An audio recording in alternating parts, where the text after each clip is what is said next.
Selamat datang di channel Saham Cuan. Sebelum kita mulai, saya ingatkan kembali bahwa video ini sepenuhnya hanya untuk edukasi, bukan ajakan beli atau jual saham. Semua keputusan investasi tetap ada di tangan Anda.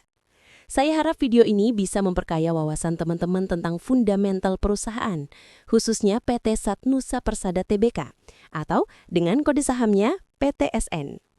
Video ini dibuat pada tanggal 3 November 2025 dengan data pendukung dari laporan keuangan kuartal ketiga tahun 2025, serta harga penutupan pasar per tanggal 31 Oktober 2025.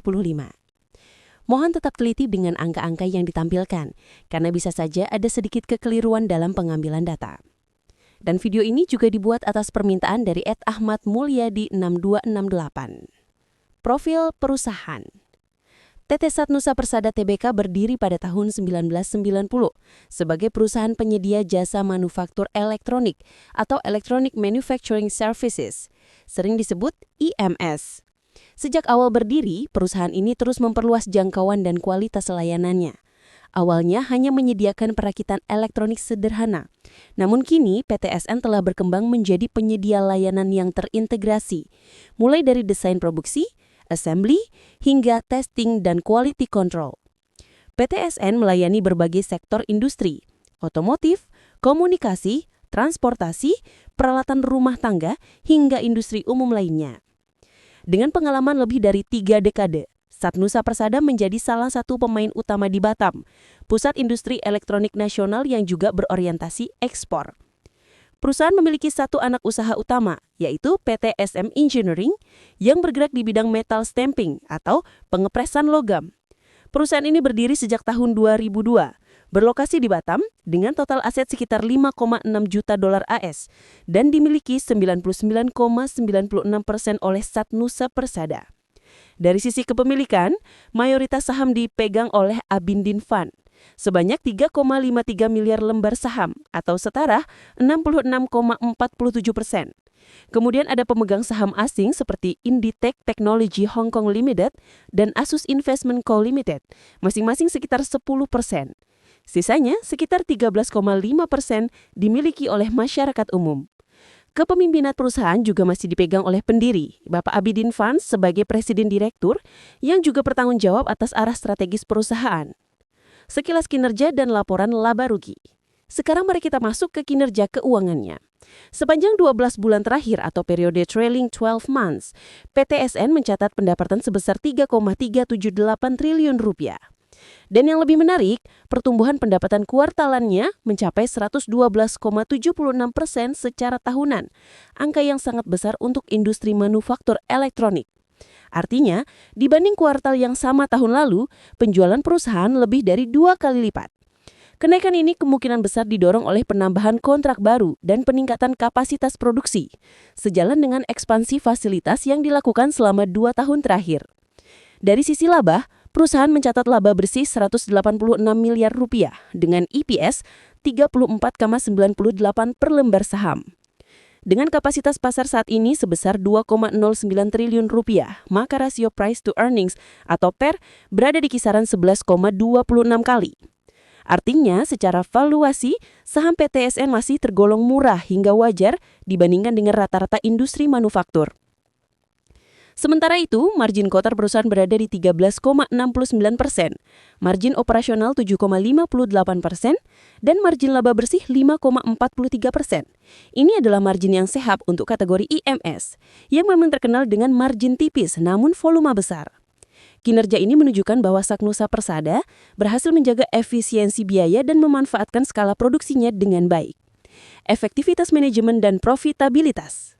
Selanjutnya kita lihat kemampuan manajemen menghasilkan laba dari aset dan modal yang dikelola. Return on asset atau ROA perusahaan berada di 4,94%. Return on equity atau ROE di 8,99%. Dan return on capital employed atau ROCE mencapai 9,08%. Nilai-nilai ini menggambarkan bahwa perusahaan mampu mengelola modalnya dengan cukup efisien, meskipun belum sampai kategori superior performance. Tapi melihat kondisi industri manufaktur yang padat modal, angka ini tergolong cukup baik. Selain itu, perputaran aset atau asset turnover berada di 0,92 kali, menandakan efisiensi pemanfaatan aset yang masih bisa ditingkatkan jika kapasitas baru mulai terisi penuh di tahun 2026 nanti. Kinerja likuiditas dan struktur modal.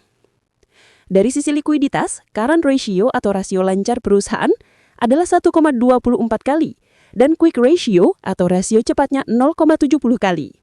Artinya, secara umum, perusahaan masih bisa menutupi kewajiban jangka pendeknya, meskipun cadangan kas bersih tergolong tipis. Debt to equity ratio perusahaan senilai 0,27 kali dan rasio utang jangka panjang terhadap ekuitas hanya 0,21 kali, menandakan struktur modal yang sangat konservatif dengan leverage low. Interest coverage ratio mencapai 11,18 kali. Artinya, laba operasional perusahaan mampu menutup biaya bunga 11 kali lipat, kondisi yang aman secara finansial. Altman Z-Score versi original berada di 2,35, sedangkan versi modifikasi di 3,09. Angka ini menempatkan PTSN di zona aman secara solvabilitas, meskipun belum sampai kategori super sehat. Secara keseluruhan, Satmusa Persada memiliki struktur keuangan yang kuat dan terkendali. Analisa arus kas dan investasi. Nah, bagian ini penting, arus kas. Sepanjang periode TTM, arus kas dari aktivitas operasi mencapai 545 miliar rupiah. Artinya, bisnis intinya menghasilkan uang.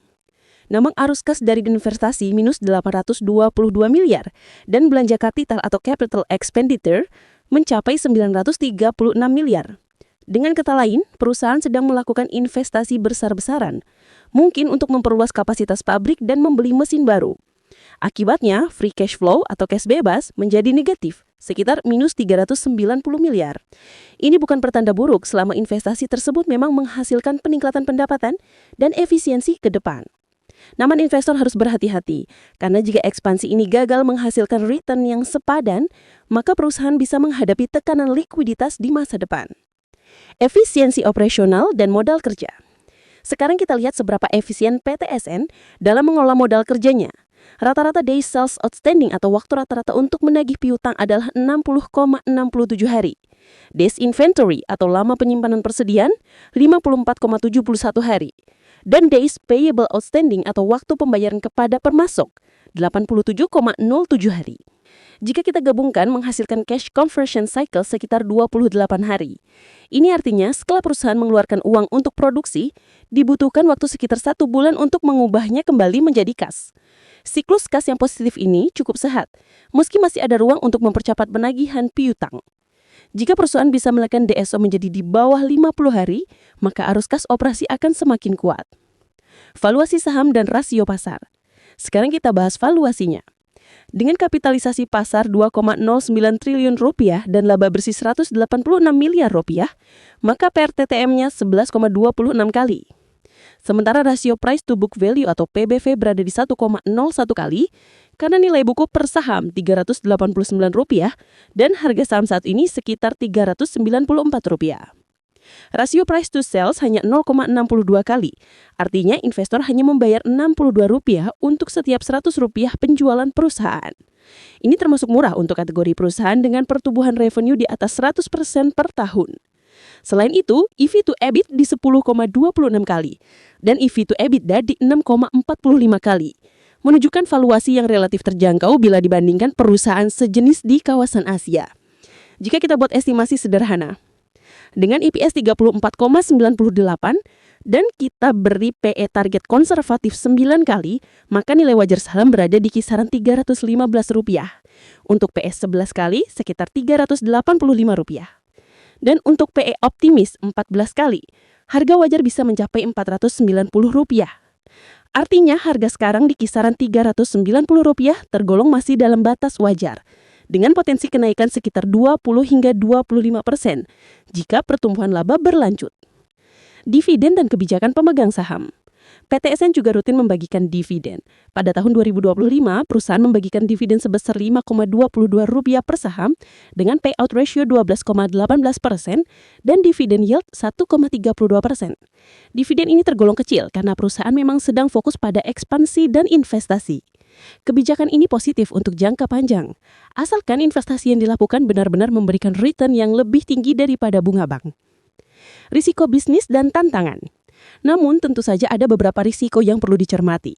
Pertama, risiko eksekusi CapEx.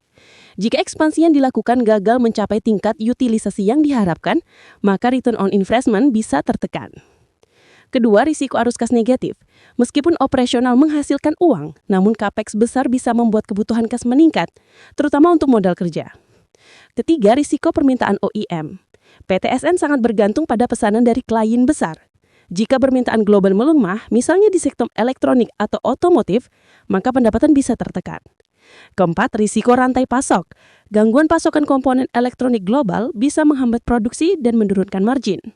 Dan terakhir, risiko kota tak kelola. Dengan 66% saham dipegang oleh satu pihak, investor minoritas harus bergantung pada integritas manajemen dalam menjaga transparansi dan kepentingan semua pemegang saham.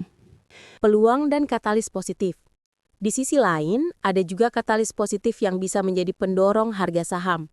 Pertama, jika investasi yang sedang berjalan mulai beroperasi penuh pada 2026, maka kapasitas produksi bisa meningkat signifikan dan pendapatan pun melonjak. Kedua, kontrak baru dari perusahaan multinasional atau OEM global bisa membuka sumber pendapatan baru. Ketiga, efisiensi biaya melalui otomatisasi atau peningkatan produktivitas bisa mendorong margin naik. Dan keempat, perbaikan arus kas operasi dari penurunan DSO atau peningkatan pembayaran pelanggan. Bila semua faktor ini terrealisasi, valuasi saham PTSN bisa mendapat re-rating dari pasar. Analisa skenario. Mari kita lihat 3 skenario investasi sederhana. Pertama, skenario optimis atau bull case. Capex berhasil, kapasitas produksi meningkat dan margin naik. Free cash flow kembali positif dalam 1 hingga 2 tahun.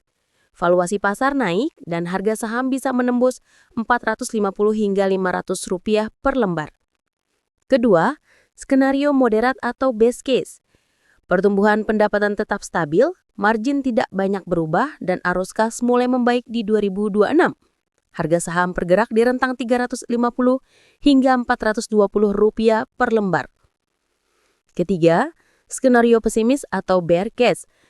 Capex tidak menghasilkan tambahan order yang cukup, arus kas tetap negatif, dan tekanan likuiditas meningkat. Dalam kondisi ini, valuasi bisa turun di bawah nilai buku sekitar Rp300 per lembar. Dari perspektif value investing, saham ini menarik karena valuasinya rendah dan fundamentalnya membaik. Namun bagi growth investor, daya tarik terletak pada potensi ekspansi dan kontrak baru meski disertai risiko eksekusi. Kesimpulan dan penutup. Kesimpulannya, PT SMTN Tbk adalah perusahaan manufaktur elektronik yang sedang tumbuh cepat dengan valuasi yang masih relatif murah.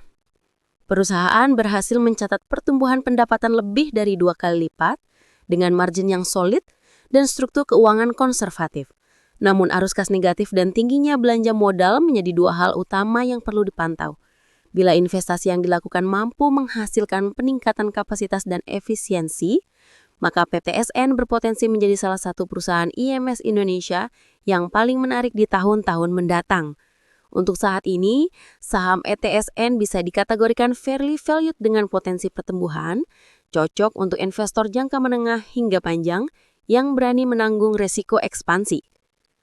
Terima kasih sudah menonton analisa fundamental mendalam PT Satnusa Persada Tbk di channel Saham Cuan.